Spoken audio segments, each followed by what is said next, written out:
2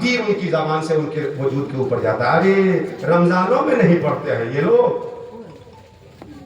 امام غزالی رحمۃ اللہ تعالی علیہ نے احیاء العلوم میں فرمایا ہے کہ آنکھ سے ہونے والے دو خطرناک جو گناہ ہیں ان میں ایک ہے کسی کی بہن بیٹی کو حرام نظروں سے دیکھنا.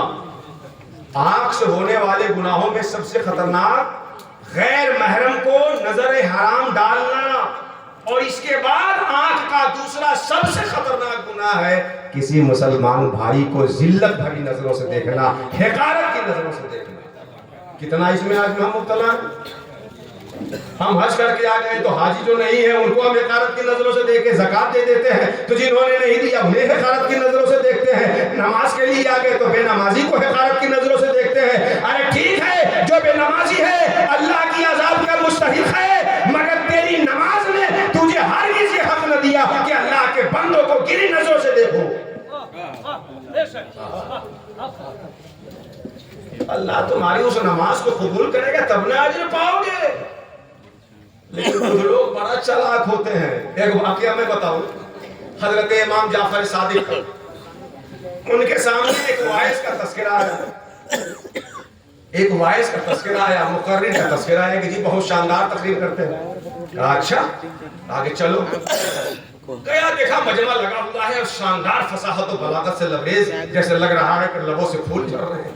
بڑی شاندار، لوگوں کے دل زبان کی کینچی سے قطر رہا.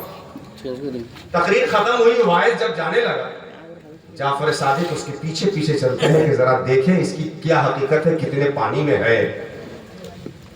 دیکھتے کیا ہے جعفر صادق کہ وہ مقرر صاحب جب تقریر کر کے آگے بڑھے ایک شخص کا کچھ درہم رکھا تھا، پیسہ رکھا تھا، اس میں سے انہوں نے 10 درہم چرائے. 10 درہم دیکھا کوئی نہیں بیٹھا ہے، چپکے سے ہاتھ مارا، جیب میں ڈالا، چلتے ہوئے نہیں. جعفر صادق کی تیز نظر نے دیکھ لی. گئے جعفر صادق. اللہ والے جب اصلاح کرتے ہیں تو مجمع کے سامنے کسی کو ذلیل کر کے اصلاح نہیں کرتے. آج تو ہمارے اصلاح کا طریقہ بھی بڑا نرالا ہے. ہم یوں اصلاح کرتے ہیں کہ مجمع میں سب کے سامنے نام لے کے کھڑا کرتے ہیں. اللہ کے رسول کا پیارا طریقہ ہے کہ جب کسی کی اصلاح کرنی ہوتی تو بخاری میں کئی مقامات ایسے ہیں سرکار فرماتے ما بالو اقوام، ایسے لوگوں کا کیا حال ہے، ایسے لوگوں کا کیا حال ہے. نام لے کے رسوا نہیں کرتے، اور آج ہم مجمع میں نام لے کے رسوا کرتے ہیں اور سوچتے ہیں کہ اس کی اصلاح کر لیں گے. یہ خیال لستو محال لستو جنون، یہ پاگل پنی اور کچھ نہیں ہے. اگر آپ کو اصلاح کرنا ہے تو آئینہ بن جائیے، لوگ اصلاح قبول کر لیں گے. آئینہ کو دیکھا ہے کبھی آپ نے کیسے اصلاح کرتا ہے؟ آئینہ کے اوپر تو میری ایک مستقل تقریر ہی ہے، اگر میں وہ تقریر کروں تو اس موضوع کا حق چھوٹ جائے گا. نیٹ پہ وہ ہے المومن مرآۃ المومن کے عنوان سے مومن کا آئینہ کیسے ہوتا ہے. لیکن یہاں جو بات سمجھانا چاہتا ہوں وہ دیکھیے، اصلاح کرنا ہو تو آئینے کی طرح. آپ جب کبھی آئینہ دیکھنے جاتے ہیں تو آپ کے چہرے پہ کالک لگی ہوئی ہے، گرد و غبار لگا ہوا ہے، آئینہ بتاتا ہے نا. تو آئینے پہ غصہ ہو کے آئینہ کو پٹک کے پھوڑ دیتے ہیں. آئینہ جب آپ کے چہرے کا نقش بتاتا ہے تو آپ کو غصہ آتا ہے. آئینہ جب آپ کے چہرے کا نقش بتاتا ہے تو آپ کو غصہ نہیں آتا. آئینہ کا شکر ادا کرتے ہیں اور جا کے اپنا چہرہ صاف کرتے ہیں. اصلاح کا طریقہ یہ ہے کہ آپ کسی کے سامنے اصلاح کریں تو ایسے اصلاح کریں کہ اس کی عزت نفس کو ٹھیس نہ پہنچائے، آپ کی بات اس کے دل میں اتر جائے، اس کی زندگی کا قبلہ چینج ہو جائے. آئینے کی طرح اصلاح کیجیے. آئینہ کے سامنے جائیے، آئینہ عیب دکھا رہا ہے اور آپ اس کو اپنے گھر میں رکھے ہوئے اس سے پیار اور محبت کر رہے ہیں. اچھا آئینہ جب اصلاح کرتا ہے تو آپ یہ بتائیے کہ یہ دیکھ کے کرتا ہے کہ نہ یہ کلوا ہے، ارے یہ بھجن ہے، یہ للن ہے، یہ 200 روپیہ کمانے والے ہیں، ان کا عیب دکھا دو، اور یہ تو سیٹ صاحب ہے، ارے باپ رے باپ، ان کا عیب بتا دو گے تب تو مدرسے کا چندہ ہی بند کر دیں گے. آئینہ کبھی ایسا کرتا ہے؟ آئینہ کے سامنے امیر جائے اس کا عیب بھی بتاتا ہے، غریب جائے اس کا عیب بھی بتاتا ہے، مریض جائے اس کا بھی عیب بتاتا ہے، طبیب جائے اس کا بھی عیب بتاتا ہے. یہ اگر دیکھنا ہو تو مشائخ کی خانقاہوں میں آ جائیے، یہاں امیر و غریب نہیں دیکھے جاتے، جس کا جو عیب ہوتا ہے اسے بتا کر اس کی صفائی. سبحان اللہ.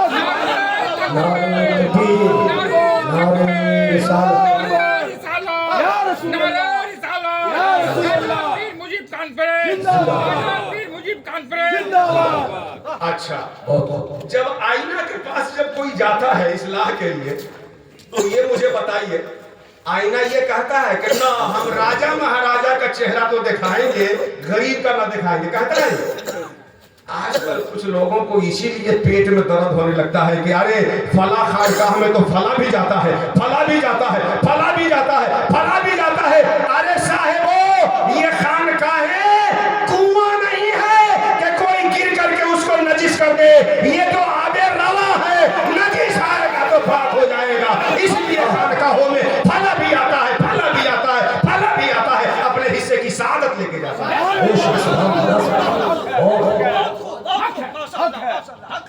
یہ خانقاہیں آئینے کی طرح ہے، جو آئینہ کے سامنے جاتا ہے آئینہ اس کا عیب ہے تو عیب بتاتا ہے، حسن ہے تو حسن بتاتا ہے۔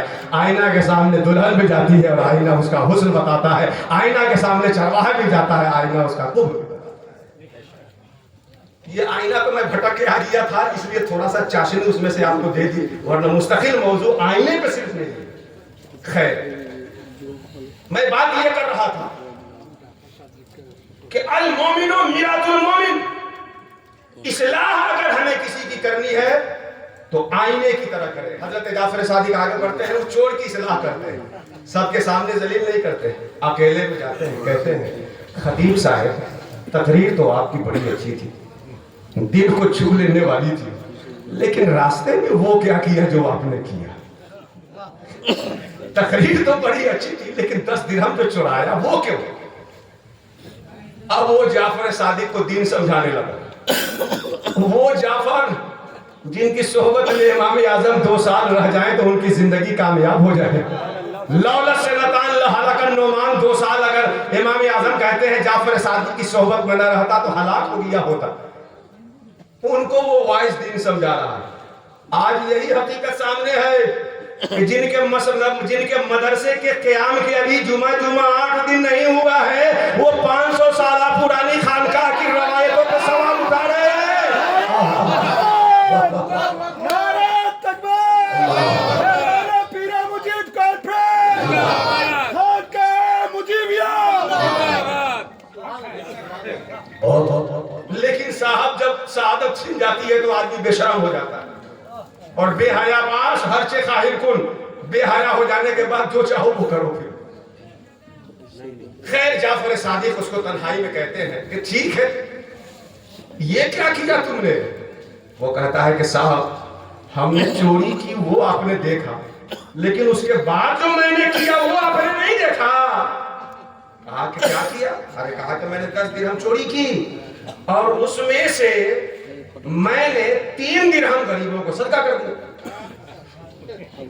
10 درہم چوری کی اور 3 درہم کیا کر دیا؟ اس کو غریبوں کو میں نے صدقہ کر دیا۔ اللہ تعالیٰ ایک نیکی کا صلہ 10 گنا دیتا ہے تو 3 درہم کا ثواب کتنا ہوگا بتائیے؟ 30۔ تو 3 درہم صدقہ کرنے سے کتنا ثواب پا گئے؟ 30۔ اور چورایا کتنا تھا؟ 10۔ تو 30 نیکی ہو گئی اور گناہ کتنے ہو گئے؟ 10۔ کیونکہ اللہ ایک گناہ کا وبال جو ہوگا وہ ایک ہی رہے گا، اور نیکی کتنی ہو جائے گی؟ 10۔ تو 3 صدقہ کیا تو 30 نیکی، اور 10 چورایا تو 10 گناہ رہا۔ تو 30 میں سے 10 نکال لیجئے جو گناہ نیکی تھا، پروفٹ لاس ختم کر کے، تو ابھی بھی تو 20 باقی رہ گیا۔ یہ میتھ سمجھایا جعفر صادق کو اس وائز نے۔ اب جعفر صادق کو جلال آیا اور کہا اے نادان، تو نے یہ پڑھ لیا کہ نیکی کا بدلہ اللہ 10 گنا دیتا ہے، اور اسی قرآن میں جو تھا یہ نہ ملا کہ انما یتقبل اللہ من المتقین، اللہ قبول متقیوں سے کرتا ہے۔ جب اللہ قبول کرے گا تب تو نیکی دے گا۔ اللہ قبول متقیوں کا کرتا ہے، جب قبول کرے گا تب نہ 30 پاؤ گے۔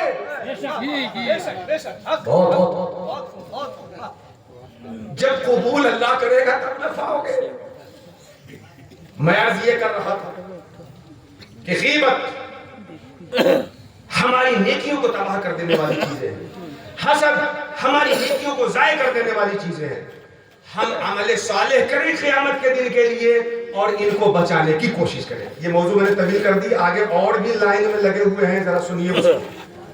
پہلی تیاری عمل صالح, قیامت کی تیاری. دوسری تیاری, پہلی تیاری ایمان, دوسری تیاری قیامت کے لیے عمل صالح, نیکی. اچھا ایک بات اس میں بتا دوں کہ نیکی کرنے میں آپ کسی نیکی کو بھی کمتر مت جانیں. ہوتا یہ ہے کہ جب آپ نیکی پہلے کریں گے نہیں, کرنا چاہیں گے تو شیطان سکھائے گا, ارے ہم اتنی بڑی کریں گے نیکی, یہ تھوڑے کریں گے. مسجد کے ڈبے میں 5 روپیہ نہیں ڈالنے دے گا اور پورا دارالاقامہ چلانے کا پروگرام ذہن میں سوچوائے گا. بات سمجھ میں آ رہی کہ نہیں آ رہی؟ 5 روپے مسجد کے ڈبے میں نہیں ڈالنے دے گا اور فلسفہ لگائے گا کہ ہم بہت بڑا دارالاقامہ کھولیں گے. کاہے کو نومن تیل ہو اور کاہے کو کوئی ناچے. آپ اپنی زندگی کے جس موڑ پہ رہیے, نیکی کا جو موقع ہو اس کو ہاتھ سے مت جانے. پتہ نہیں اللہ اسی نیکی سے خوش ہو جائے جس کو آپ کمتر سمجھ رہے تھے. فائد الفواد میں سرکار نظام الدین اولیاء رحمۃ اللہ علیہ نے بڑی پیاری بات کہی ہے, ذرا سنیے اس کو.